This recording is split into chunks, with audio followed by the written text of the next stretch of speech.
ジャパンフォワードのコーポレートプレイブック by 牛島新ナビゲーターの田村あゆちです。今回はコーポレートセクレタリーは日本のビジネスを変えるかというテーマでお送りします。コーポレートセクレタリーは日本ではあまり馴染みのない役職ですが、コーポレートガバナンスが重視される中、これからの企業活動に欠かすことのできない重要な役職ということです。そこで今回はコーポレートガバナンスに詳しい弁護士の牛島新さんと、金融庁の初代総合政策局長を務め、現在は一般社団法人コアコーポレートガバナンス研究機構の代表理事を務めていらっしゃる佐々木清隆さんにお話を伺います。牛島さん、今日はどうぞよろしくお願いいたします。よろしくお願いいたします。さて、今日の本題に入る前にですね、まずこちら、人気小説家の牛島さんが書いた小説、4月に出版されたばかりなんですが、日本買収団塊の天命、こちらかなり反響がいいようですよね。今までの一番いいって言われました。そうなんですか、はい、たくさん今まで小説書いてる中で、ところがですね、友人からお叱りを受けまして、本屋に置いてないじゃないか。それね、うちの父も言ってました。頼んだのにまだ届かないって。すいません。そこで今日はこの本について少し冒頭で経済ジャーナリストの加藤博則さんにも加わっていただきましてお話を伺います。はい。加藤さん、この本どうでしょうかね。私はね、ぜひちょっとこれはね読んでほしいなと。タイトルがねやっぱり極めて明快で、日本買収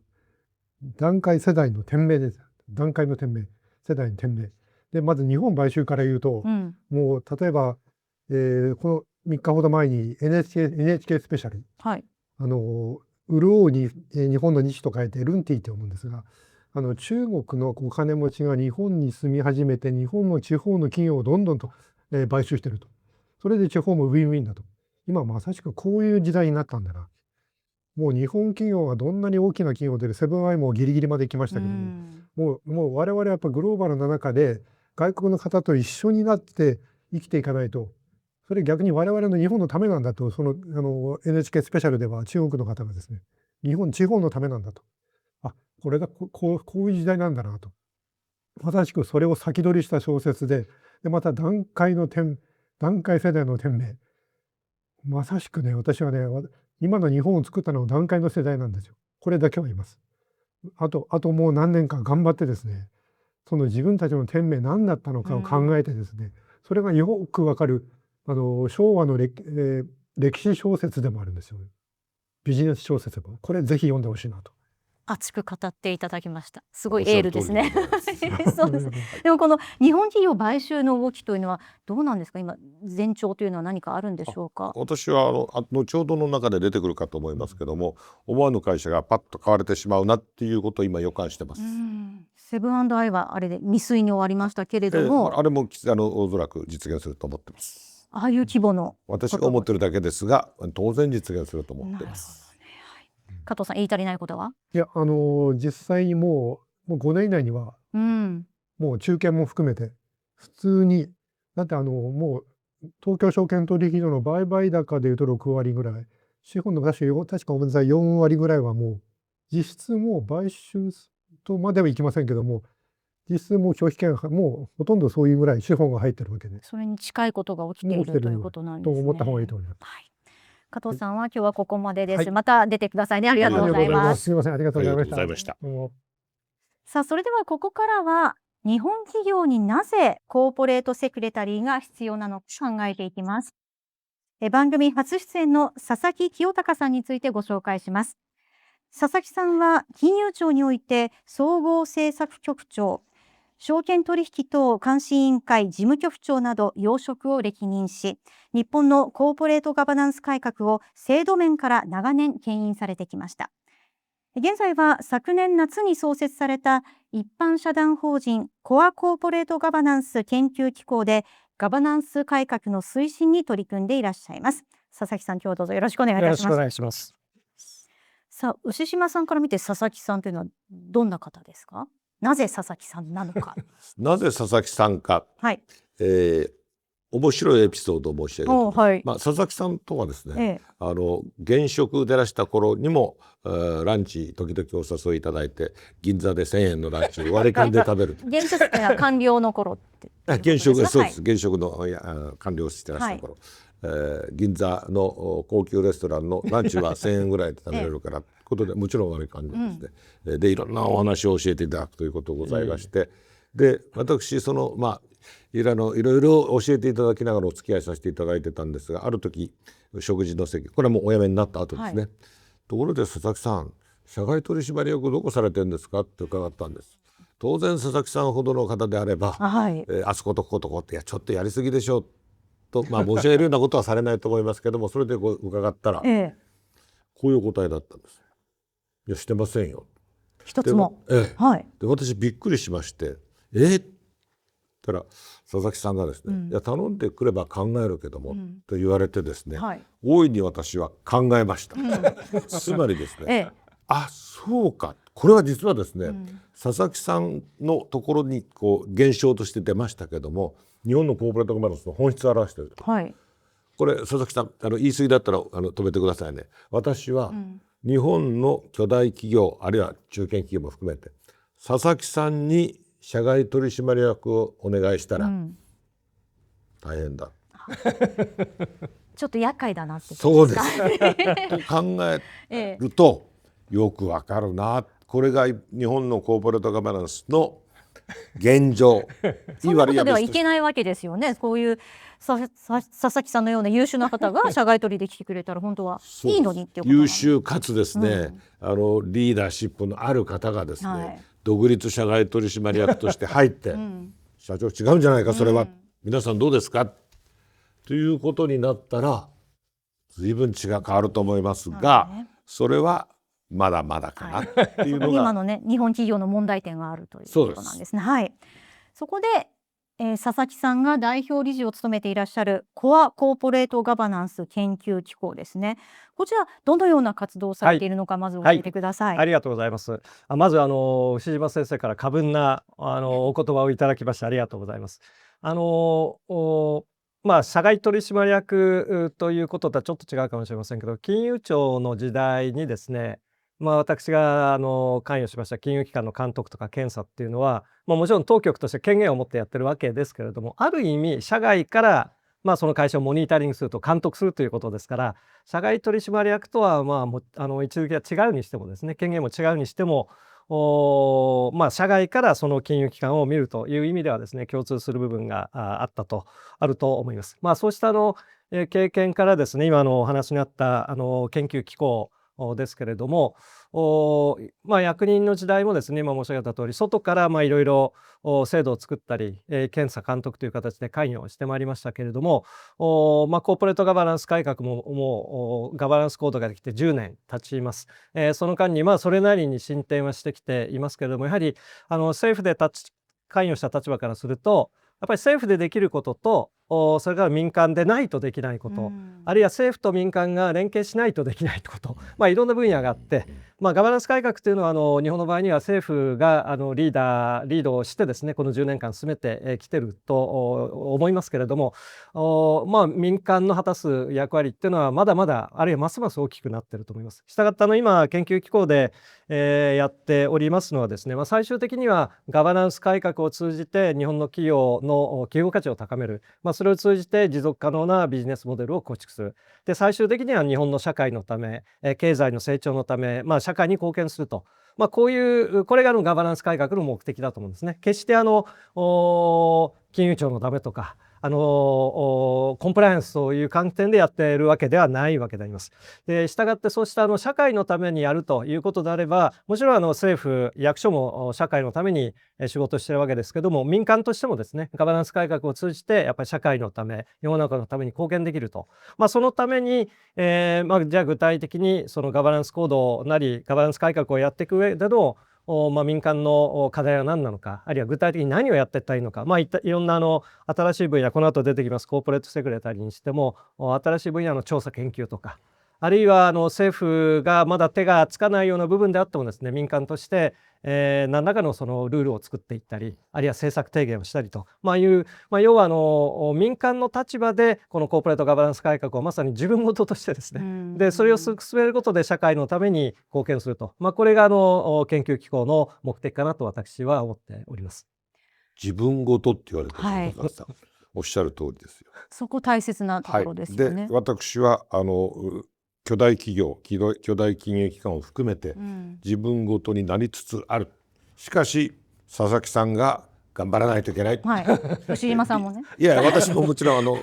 応援してるんですけども、お手伝いはいたしますが、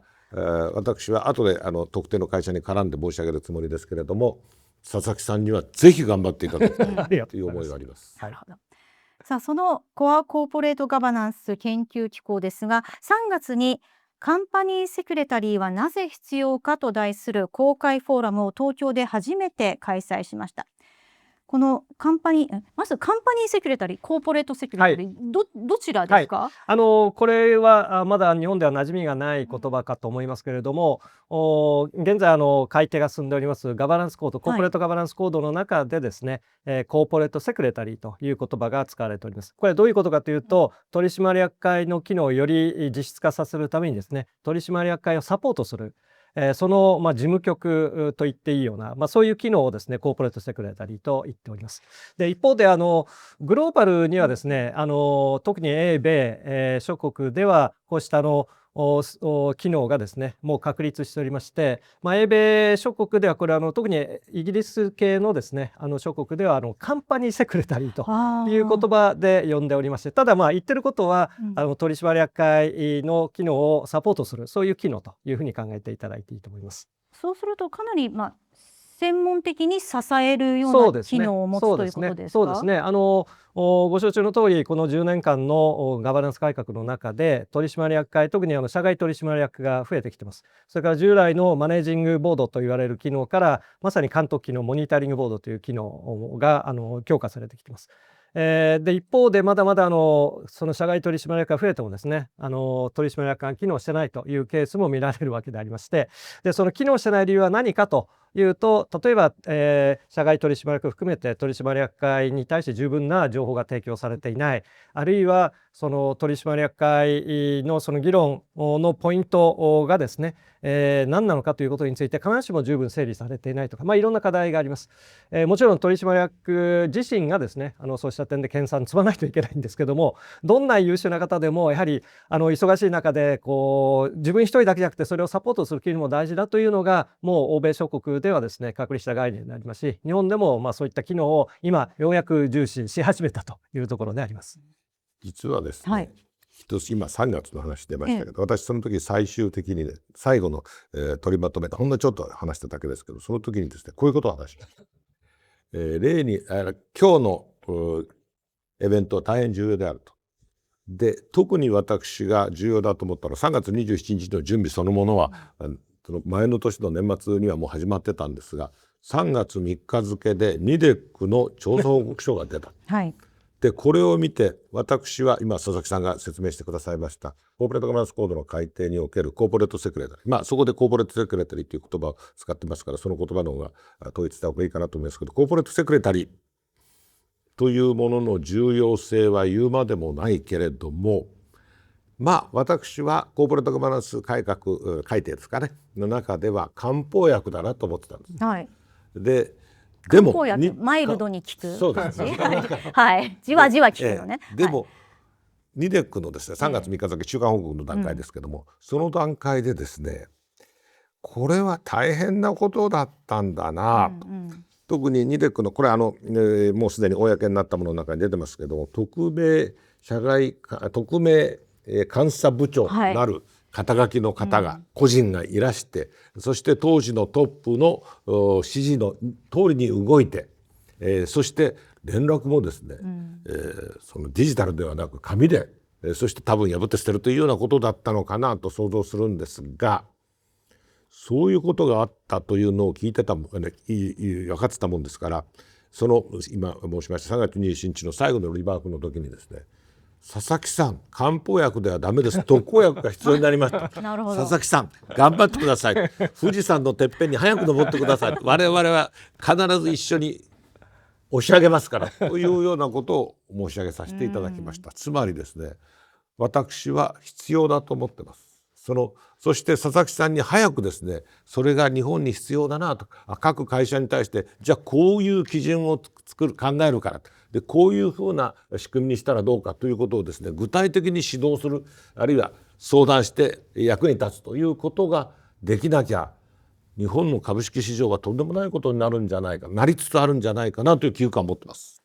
今ニデックの話出ましたが、やはり社外取りを増やすだけ、形を整えるだけではダメだということなんですね。そうですね。数、それから社外取りの質を向上させる社外取締役自身の改革も必要ですけど、やっぱりそれが機能する上でのサポート機能ですね。で、これは私自身も金融庁で証券取引と監視委員会、あるいは公認会計士監査審査会という独立委員会、全て委員は社外の方です。で、その事務局長を務めた経験から申し上げますと、これ政府の審議会も全てそうですけど、その委員会、社外から来た、あるいは外部の委員の方がですね、本当に実質的な議論できるかどうかっていうのは、事務方がどういう資料を用意して、どういう、議論をアジェンダをセッティングするか、もう相当そのサポート機能によると思います。またアメリカでは例えばSEC という証券取引委員会がありますけども、SEC5 名の委員に対してですね、必ず1人アドバイザーがついてるんですね。ですからいかに優秀なその人材であってもですね、1人でその機能を発揮するというのはなかなか難しい。やっぱりそれをサポートする機能がアドバイザーなり、そのコーポレートセクレタリーなりですね、こういったものがあってこそ全体として機能するということだと思います。で、先ほど牛島さんがおっしゃっていただいた、このコーポレートセクレタリーという制度をですね、ガバナンスコードの中に入れるだけじゃなくて、日本の企業に定着すると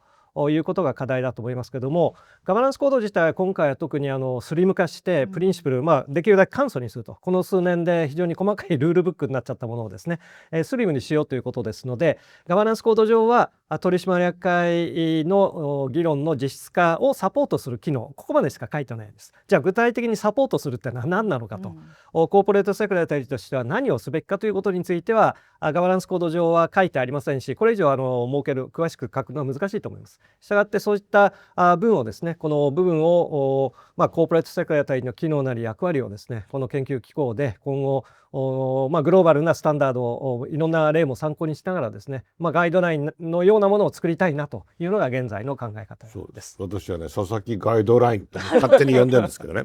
例えば取締役の数で独立社外はですね、2で11分の7独立社外だったんです。したがって議長も含めてですね、独立であるのは当たり前だけど、それだけじゃダメだって今佐々木さんが言われた通りです。その間にいるで取締役会で選ぶコーポレートセクレタリーというものが佐々木さんの作られる、ガイドライン、どんな言い方でもいいですけど、それに従って日本のビジネスの方々もですね、それはそうだなということに早くならなきゃいけないと思います。やはりニデックショックで、コーポレートセクレタリーの導入も加速していくそうです。佐々木さんの動きも加速すると思ってます。佐々木さん、例えばイギリスでは、もう法律で設置が義務付けられているんですか？イギリスはカンパニーセクレタリーですね。カンパニーセクレタリーですね。これ国によって法律で義務付けられて、位置づけはいろいろありますけれど、いずれにしてもその取締役会が実質的に機能する上でのそのセクレタリー機能、支援機能が必要だということで、先ほどご紹介したイギリスではですね、特にチャータードガバナンスインスティテュート、これ民間の団体ですけども、CGI という組織が、そのカンパニーセクレタリーについてのスキルセットですね、具体的に役割、責任、そして具体的に求められるスキルセットというものを明確にし、さらにそれに基づいて、例えばそのセクレタリーになるようなポジションの方々、部署の方々に対する研修プログラム、これをいろんな国で展開していると聞いております。佐々木さんはあれですか、その CGI